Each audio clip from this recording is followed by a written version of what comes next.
Let's rewind the map, back before highways, before skyscrapers. In less than 70 years, the United States morphed from a scrappy patchwork of 13 colonies into a coast-to-coast empire, swallowing up nearly the entire continental landmass we know today. That's a leap from 300,000 square miles to roughly 3 million. That's one of the fastest and biggest territorial expansions in human history. And no, it didn't happen over friendly dinners and neighborly handshakes. What happened during that wild growth spurt was rough, relentless, and quite frankly, not for anyone afraid of bleeding, starving, or the occasional tomahawk to the face. This era was drenched in violence, hardship, and just enough insanity to keep going. Life on the frontier meant dirt, desperation, and dangerously high hopes. To survive, you needed grit, guts, and maybe a few screws loose. So, let's meet a few of the unwashed legends who called this madness home. The frontiersman.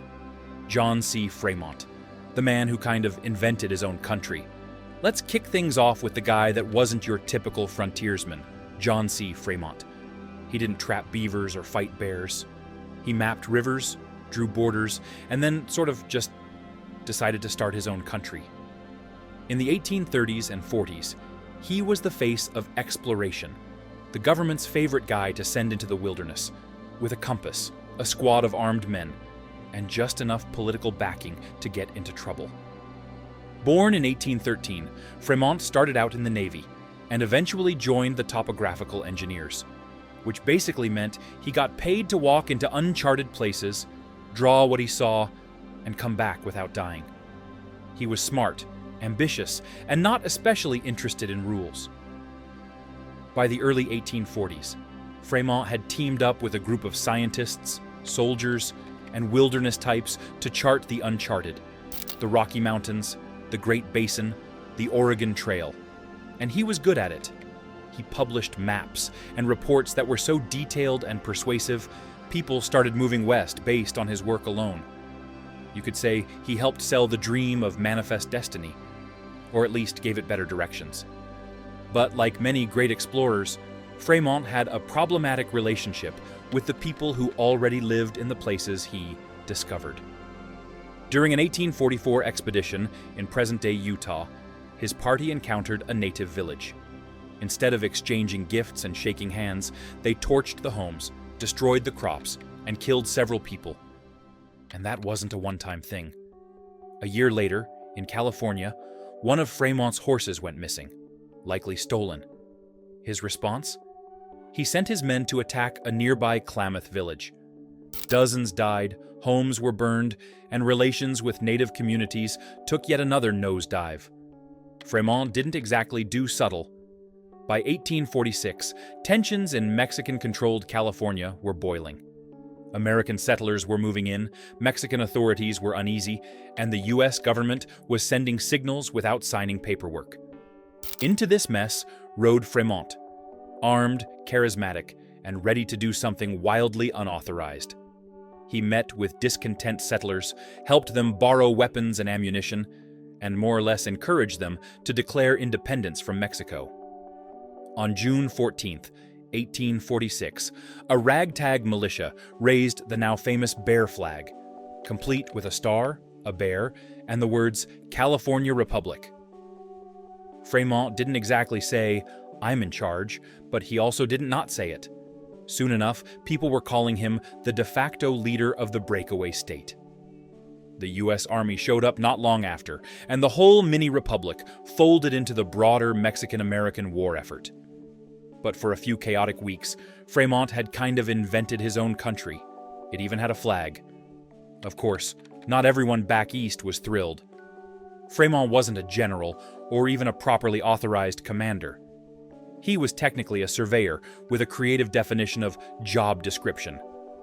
So, when word got out that he'd led unauthorized military actions, encouraged rebellion, and maybe executed a few prisoners without trials, the army decided to have a chat. That chat turned into a court-martial for mutiny and insubordination. Fremont defended himself, claimed he'd been misunderstood, and insisted everything had been done for the good of the Union. It didn't really matter. He was convicted, but President Polk quietly pardoned him. Probably because he was too popular to punish. Because here's the twist. Fremont was already becoming a political superstar. By the 1850s, he'd reinvented himself as an abolitionist and a national figure, eventually running as the very first presidential candidate of the newly formed Republican Party. And yes, he lost.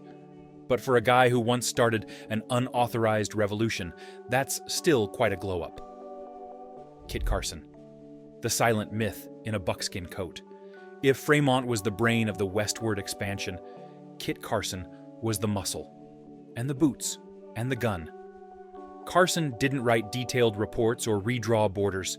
He just showed up, tracked whatever needed tracking, and survived things most people would call completely impossible.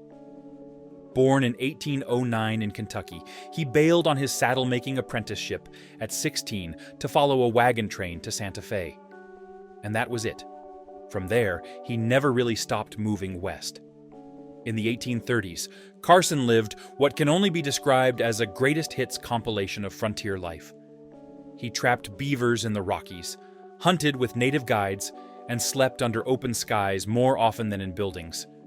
He wasn't flashy, but his instincts were razor sharp. Soon, expeditions started hiring him not for charm. He didn't talk much, but for results. If you were venturing into places that didn't have names yet, you wanted Carson leading the way. He guided explorers through frozen passes, kept greenhorns from wandering off cliffs, and negotiated with native tribes, sometimes diplomatically, sometimes at gunpoint. Then came the 1840s, and with them, America's obsession with turning rough men into superheroes. A writer named DeWitt C. Peters launched a series of dime novels called The Life and Adventures of Kit Carson. Cheap, dramatic, and not terribly worried about the truth, these little paperbacks turned Carson into a living legend. He was the strong, silent archetype, deadly with a rifle, brave to the point of absurdity, and always fighting for the right side, at least on paper. Never mind that the real Carson had a more complicated record, including some bloody skirmishes with native groups and a military career that blurred a few moral lines. In the novels, he was untouchable, and that image stuck. When John C. Fremont started organizing his Western mapping expeditions, guess who he wanted as a guide? That's right, Kit Carson. The two met in 1842 and quickly became one of the most oddly matched duos in frontier history. Fremont, the high-strung glory-hunting officer with government backing. Carson, the tough-as-rawhide wilderness pro who said little and got things done. Together, they mapped the West, climbed impossible terrain, and, eventually, got involved in some deeply questionable military operations. Case in point, during the Bear Flag Revolt, Carson didn't just scout routes. He helped lead attacks, deliver dispatches, and reinforce Fremont's position as the unofficial boss of California's revolution. He even played a role in the infamous Klamath assault mentioned earlier, the one that started over a stolen horse and ended with a village in flames. Not exactly heroic, but very frontier. In the years that followed, Carson served as an army officer during the Mexican-American War, then later fought for the Union in the Civil War. His assignments ranged from Indian agent, with mixed results, to battlefield commander, with better ones. Through it all, he remained a household name, thanks in large part to those dime novels, and later to TV shows, movies, and video games that turned him into a symbol of rugged Americana. He's even a character in Red Dead Redemption, because of course he is. Whether seen as a hero, a tool of empire, or something in between, Kit Carson is one of those frontier figures whose legacy refuses to sit still. Kind of like the man himself, Daniel Boone, the backwoods action hero. You've probably heard of him, coonskin cap, musket in hand, staring off into the misty wilderness like he invented trees. But beyond the tall tales and wax museum poses, Boone was very real, and so were the scrapes he got into. Born in the early 18th century, Boone made his name by slicing paths through the Appalachian Barrier and helping open up Kentucky during the Revolutionary War. His most famous contribution? Blazing the Wilderness Road, a rugged, back-breaking trail into the West that future settlers would follow like it was the yellow brick road.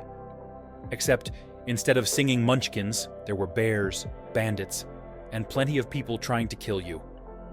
But Boone didn't just hike and map. No, he lived through stories that sound like rejected Die Hard sequels. Take 1776, for example.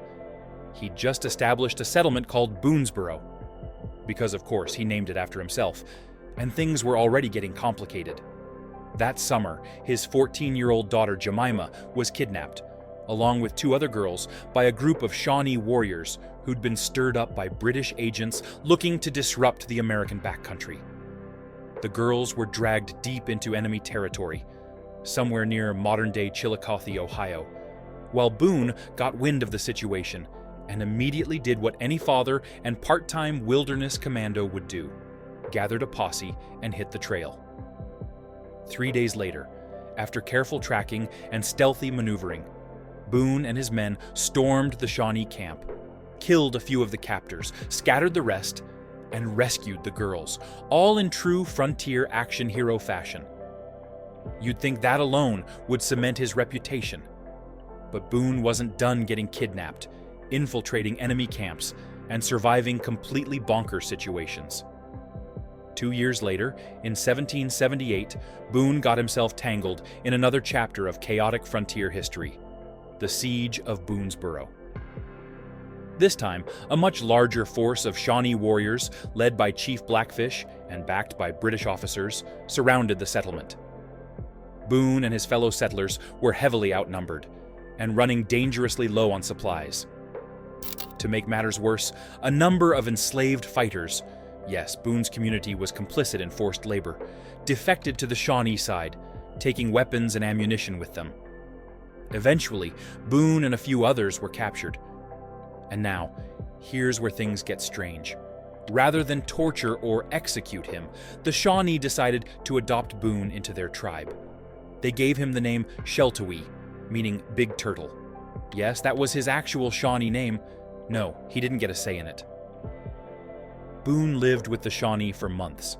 He hunted with them, he learned their language and customs, and he came to respect them deeply, even though, at the end of the day, he was still considered a prisoner.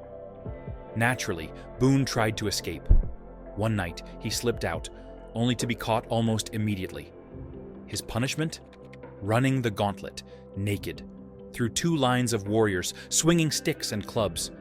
It wasn't a spa day, but he survived, and eventually he made it back to Boonesboro.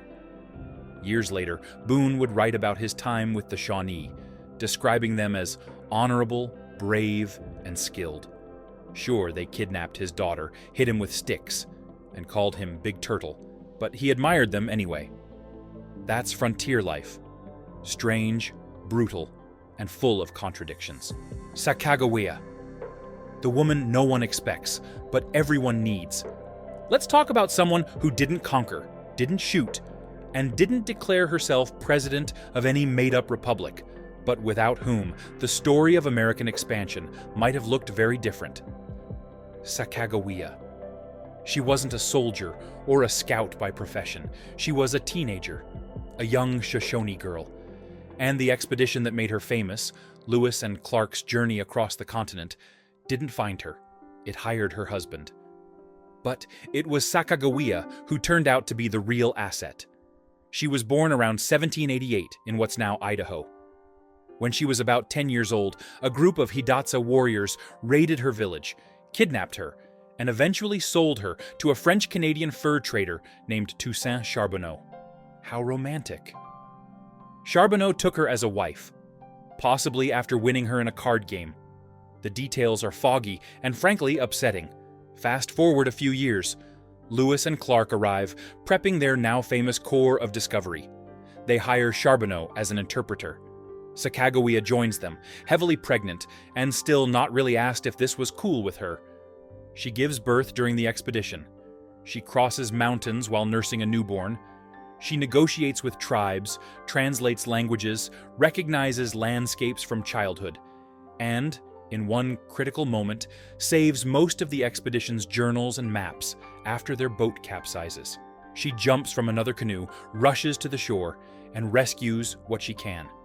Without her, years of exploration notes, data, and documentation would have been lost to the Missouri River. And she did it all without ever firing a shot. She didn't need to. She changed history anyway. Davy Crockett. From bear wrestler to bureaucracy casualty. You've seen the hat, you've heard the name. Maybe you even watched a grainy old Disney clip of him grinning under a coonskin cap. But Davy Crockett was more than a frontier meme. He was a hunter, a hustler, a congressman, and, by the end of his life, a man who was so fed up with the US government that he packed his bags and headed straight for Texas, where things got a whole lot messier. Crockett was born in 1786 in a remote part of what's now Tennessee. His parents were poor, and he basically raised himself with nothing but a rifle and an overdeveloped sense of, don't mess with me. By the time he was 18, he was wrangling cattle, navigating wilderness trails, and casually becoming a backwoods legend. And yes, there's that story. Apparently, sometime in the 1820s, he was out hunting when a massive black bear charged him. He fired, the bear kept coming, and Crockett ended up in a full-blown knife fight with the beast. Supposedly, he killed it with his bare hands and a blade, suffering a broken leg and multiple wounds in the process. True? Who knows? But it worked wonders for his reputation. Crockett's mix of rugged charm and oversized personality made him a natural fit for politics, at least on paper. By the 1820s, he'd parlayed his reputation into a seat in the U.S. House of Representatives, running on a kind of early populist platform. His image as a no-nonsense, squirrel-eating, plain-speaking hero of the common man got a big boost from a wildly popular stage play called The Lion of the West, though the character wasn't technically named Davy Crockett. He wore buckskin, shot things, and made folksy speeches, so yeah, everyone knew who it was about. The play turned him into a national celebrity. But fame doesn't make you bulletproof in Congress. Crockett's time in Washington was rocky. He clashed with party leaders, especially as he drifted away from President Andrew Jackson, a man he once supported. One of the biggest breaking points? The Indian Removal Act of 1830. At first, Crockett didn't see a problem with it. On paper, it was about relocating native tribes west of the Mississippi in exchange for land. He figured it might actually benefit them, keeping them away from settler violence. But as the reality of the policy came into focus, forced marches, broken treaties, and entire communities ripped from their homelands, Crockett started to turn. He got letters from voters in Tennessee begging him to oppose it. He listened. In Congress, he stood up and declared the policy unjust. He argued the Cherokee and others had a right to stay on their ancestral land. He voted against the bill. It passed anyway. The move didn't win him any friends in Washington, and by the mid-1830s, Crockett was politically isolated. So, he did what any disillusioned American hero might do when his country disappointed him. He said basically, "Y'all can go to hell, I'm going to Texas." In 1836, Crockett arrived in San Antonio, freshly signed up to help Texas break away from Mexico. He joined a ragtag force of rebels, some famous in their own right, like Jim Bowie. Yes, that Bowie. And took up arms at an old Spanish mission called the Alamo. It wasn't a fort, not really, just a stone building with walls thick enough to hide behind. The defenders were badly outnumbered, by more than 10 to 1 in fact, when General Santa Anna's forces surrounded the place. The siege lasted 13 days. Food ran low, ammunition ran lower, morale hung somewhere between doomed and maybe we'll make history. Then came March the 6th. The Mexican army launched a final assault.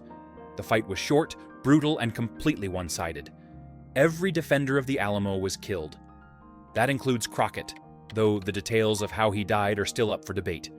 Some say he died with a rifle in his hands, defending a wall. Others insist he was captured and executed afterward.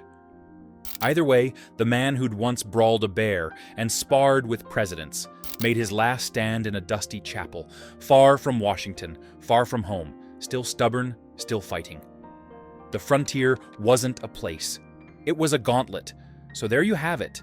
These were the people who carved stories out of rock and dust, who walked into the unknown because there was no going back.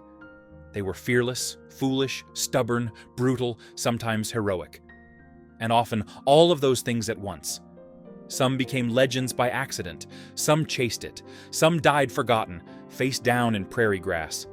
But together they shaped a continent and left behind a legacy that's still loud, messy, and very much alive.